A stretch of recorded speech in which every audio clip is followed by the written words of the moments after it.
जब भी जीवन में दुख आता है तो भगवान की याद जरूर आती है और ऐसे समय में भगवान को याद भी करना चाहिए। वही लोग ये भूल जाते हैं कि जब बहुत खुशी मिलती है तो भगवान को भूल जाते हैं। साथ ही एक गलती और करते हैं, जब बहुत दुखी होते हैं तब भी भगवान को भूल जाते हैं। देखा जाए तो दुख किसके जीवन में नहीं आता, कितना भी बड़ा आदमी हो और चाहे कितना भी छोटा से छोटा आदमी हो, हर आदमी के जीवन में सुख और दुख तो जरूर आता है। चाहे वह कितना भी पहुंचा हुआ साधु क्यों ना हो या कोई सामान्य से समान व्यक्ति क्यों ना हो, सभी के जीवन में दुख का आना स्वाभाविक होता है। बस अंतर तो केवल यह होता है कि कोई दुख को खुद निपटा लेता है और किसी को दुख खुद ही निपटा देता है।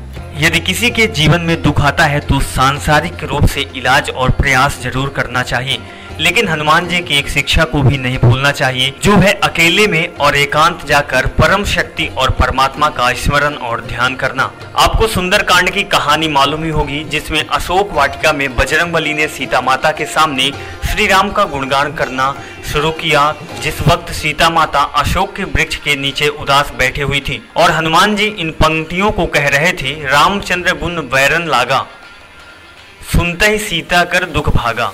और इस पंक्ति में वास्तविकता यही थी कि सुनते ही सीता माता का दुख गायब हो गया, क्योंकि हनुमान जी श्री रामचंद्र जी का गुणगान कर रहे थे, जो सीता माता के दुख को भगा सा रहा था।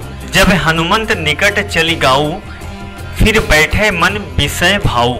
और इसके बाद हनुमान जी सीता माता के पास चले गए। उनको देखकर सीता माता ने दूसरी ओर मुख फेर लिया और हनुमान जी लगातार राम भगवान का गुणगान किए जा रहे थे, लेकिन ये गुणगान सुनते ही सीता माता का दुख भाग सा गया। तो सही मायने में देखा जाए तो दुख किसी के जीवन में आ सकता है और आता भी है। बस आदमी को इतना ध्यान देना चाहिए कि यदि जिंदगी में दुख और कष्ट आए तो दुनिया के सामने उसका रोना लेकर नहीं बैठना चाहिए। उस वक्त परमात्मा का गुणगान सुनना चाहिए और करना भी चाहिए, क्योंकि परमात्मा का नाम लेते ही और गुणगान करते ही बड़ा से बड़ा दुख गायब हो जाता है। सीता माता और हनुमान की ये घटना बताती है कि भगवान का स्मरण मात्र से दुख दूर हो जाता है और यहीं से एक एक शब्द अपना प्रभाव बदलना चालू कर देता है। हमें हमेशा शब्दों के सम्मुख होना पड़ेगा और अपने जीवन में शब्दों के भाव को उतारना पड़ेगा, इसके बाद ही परिणाम सही मिलेगा। इसी को हम सत्संग कहते हैं, जो हर प्राणी को करना आवश्यक होता है। Subscribe now to receive new updates, reviews and news.